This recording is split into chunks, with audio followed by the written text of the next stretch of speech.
விஜய் டிவியில் ஒளிபரப்பாகி வரும் சிறகடிக்க ஆசை சீரியலில் ரோகிணி இதுவரைக்கும் செய்த ஏமாற்று வேலைகள் எல்லாத்தையும் வித்யா முத்து குடும்பத்தினரிடம் வந்து சொல்லிவிடுகிறார். இதனால் அண்ணாமலை ரோகிணி மற்றும் மனோஜுக்கு டிவோர்ஸ் செய்யணும் என்று சொல்லிக் கொண்டிருக்கிறார். அதாவது இன்றைய எபிசோட்டின் ஆரம்பத்தில் பினான்சியருக்கு ரோகிணி வீட்டை விட்டு துரத்தப்பட்ட விஷயம் தெரிந்ததும் நேராக விஜயாவின் வீட்டுக்கே வந்து மனோஜை பற்றி தரக்குறைவாக பேசுகிறார். இதை கேட்ட கொதித்த விஜயா ஒரு நிமிஷமும் யோசிக்காமல் அவர் கொண்டு வந்த பத்திரத்தில் கையெழுத்து போட்டு கொடுத்து விடுகிறார். சொன்ன தேதிக்கு காசு வரலனும், இல்லனா என் வேலையை என்னன்னு காட்டுவேன் என மிரட்டிவிட்டு அந்த பினான்சியர் கிளம்ப போகும் வழியிலேயே இந்த விஷயத்தை சிந்தாமணியிடம் போன் போட்டு சொல்லிவிடுகிறார். இதை கேட்ட சிந்தாமணி உடனே உஷாராகி விஜயாவின் வீட்டை கைப்பற்ற திட்டம் போட ஆரம்பிக்கிறார். அப்போது ரோகிணியிடம் மனோஜ் போட்டோவை வீட்டில் எரிச்சிட்டாங்க, இனிமே நீ அந்த வீட்டுக்கு போகவே முடியாது போல என சொல்லி மனோஜ் வாங்கிய கடனுக்கு விஜயா பொறுப்பேற்றிருக்கிற விஷயத்தையும் போட்டு உடைக்கிறார். இதை கேட்ட ரோகிணி அதிர்ச்சியில் உறைந்து போகிறாள். அதே நேரத்தில் இன்னொரு பக்கம் சத்யாவுக்கு ஒரு பழைய நண்பர் மூலம் பெரிய உண்மை தெரிய வருகிறது. முத்துவின் கார் பிரேக் வயரை அறுத்தது சிட்டிதான், அதற்கு உதவியது ரோகிணிதான் என்ற அதிர்ச்சி தகவலை சத்யா உடனே முத்து மற்றும் மீனா இருவருக்கும் சொல்லிவிடுகிறார். இதனால் வீட்டுக்குள்ளேயே பதற்றம் உச்சத்திற்கு செல்கிறது. இதற்கிடையில் விஜயா கடன் உதவி கேட்டு சிந்தாமணியை சந்திக்கிறார். அடமானம் வைக்கணும் என்ற சிந்தாமணியின் வார்த்தைக்கு என் பெயரில் வீடுதான் இருக்கு என விஜயா சொல்ல அதுவே போதும் என்கிறார் சிந்தாமணி.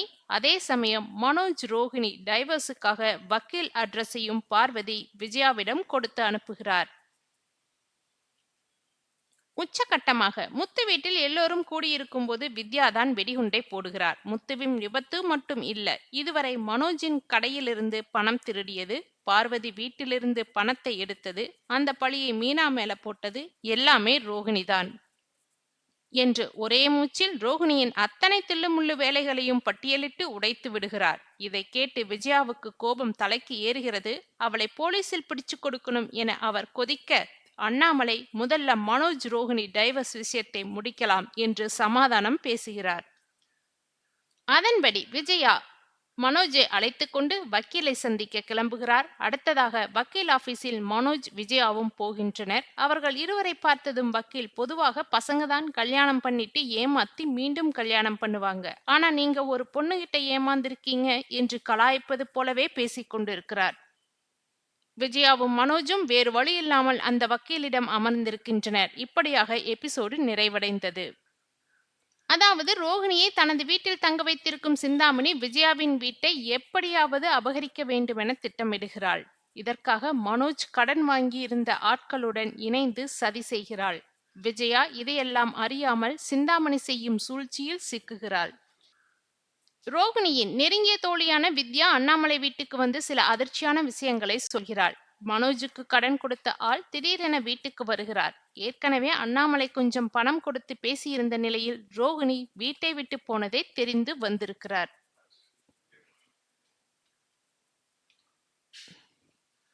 அதாவது அந்த பொண்ணை நம்பித்தான் கடன் கொடுத்தேன், இப்போ அவங்களும் கூட இல்லை, இவரால தனியாக கடனை அடைக்க முடியும், அந்த அளவுக்கு புத்திசாலியும் கிடையாது என்கிறான். மனோஜ் மட்டம் தட்டி ரோகிணியை புகழ்ந்து பேசியதால் கடும் அதிருப்தி அடைகிறாள் விஜயா. என் பையன் கடனை அடைப்பான், அதற்கு நான் பொறுப்பென்கிறாள். இதனை அடுத்து அவளிடம் அக்ரிமெண்ட்ல கையெழுத்து கேட்கிறான். அப்போது வீட்டில் உள்ள அனைவரும் தடுத்தும் மனோஜுக்காக கையெழுத்து போடுகிறாள் விஜயா. பினான்சியர் சிந்தாமணியிடம் போன் பண்ணி நீங்க என்ன சொன்ன மாதிரியே செஞ்சுட்டேன் என்கிறாள். அவங்க பையனுக்காக கையெழுத்து போட்டுட்டாங்க என்று சொல்கிறான். அப்போது சிந்தாமணி அதுக்கப்புறம் நான் பார்த்து கொள்கிறேன் என சொல்லி போனை வைக்கிறாள். இதற்கிடையில் மீனாவின் தம்பி சத்யா ரோட்டில் நடந்து வந்து கொண்டிருக்கும் சமயத்தில் சிட்டியிடம் வேலை பார்த்த ஒரு பைக்கை தள்ளி கொண்டு வருகிறான். அவனை பார்த்ததும் சத்யா வண்டியை நிப்பாட்டி பேச சிட்டியிடம் வந்து விட்டதாக அவன் சொல்கிறான். அதாவது அவன் மனைவி கர்ப்பமாக இருப்பதால் பணத்துக்கு ரொம்பவே கஷ்டப்படுவதாகவும் கூறுகிறான். சத்யா அதையெல்லாம் கேட்டுவிட்டு தன்னுடைய பினான்ஸ் கம்பெனிக்கு வருமாறு சொல்லி விசிட்டிங் கார்டை கொடுத்து கொஞ்சம் பணமும் கொடுக்கிறான். அதன் பின்னர் சத்யாவின் ஆபீஸுக்கு வரும் அவன் சிட்டிகிட்ட வேலை பார்த்ததால் எங்கேயும் வேலை தர மாட்டாங்க, அதான் டீ கடை வைக்கலாம்னு இருக்கேன், ஒரு 70,000 தேவைப்படுது என்று சொல்ல சத்யாவும் பினான்ஸ்ல கடன் வாங்கி தர்றேன் என்கிறான். அதனை கேட்டு சந்தோஷப்படும் அவன் ஒரு உண்மையை சொல்லணும் என்று உன் மாமா முத்துவோட பிரேக் வயர் ஒரு தடவை சிட்டி தான் கட் பண்ணி விட்டான். இதுக்கு ரோகிணி தான் கார் சாவி எடுத்து கொடுத்து உதவி பண்ணாங்க என்கிறான். இதனை கேட்டு சத்யா கடுமையாக அதிர்ச்சி அடைகிறான். அதன் பின்னர் மீனாவிடம் போன் போட்டு விஷயத்தை சொல்ல அவனை முத்துவின் கார் செட்டுக்கு கிளம்பி வருமாறு கூறுகிறாள். இந்த பக்கம் பார்வதியின் வீட்டுக்கு விஜயாவும் பார்வதியும் கிளம்பி வருகிறார்கள். அப்போது அவளிடம் என் வாழ்க்கையே இப்படி போச்சு என்று புலம்ப ஆரம்பிக்கிறாள் விஜயா. பார்வதி என்னாச்சு என்று விசாரிக்க மனோஜின் கடன் பிரச்சனையை சொல்கிறாள். அத்தோடு ரோகிணியின் டிவோர்ஸ் பண்ண வேண்டுமெனவும் கூற பார்வதி தனக்கு தெரிந்த வக்கீலிடம் பேசுவதாக சொல்லி எழுந்து போகிறாள்.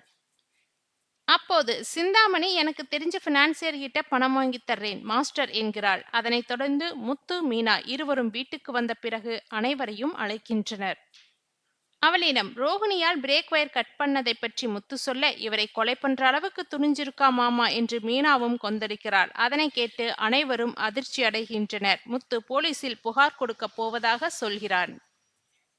அப்போது மனோஜ் விஜயா இருவரும் நீ கம்ப்ளைண்ட் கொடு என்கிறார்கள். அந்த சமயத்தில் வித்யா முருகன் இருவரும் வருகின்றனர். ரோகிணி பற்றி சில உண்மைகளை கூற வேண்டுமென அவளை பற்றி எல்லா விஷயங்களையும் சொல்லிவிடுகிறாள் வித்யா.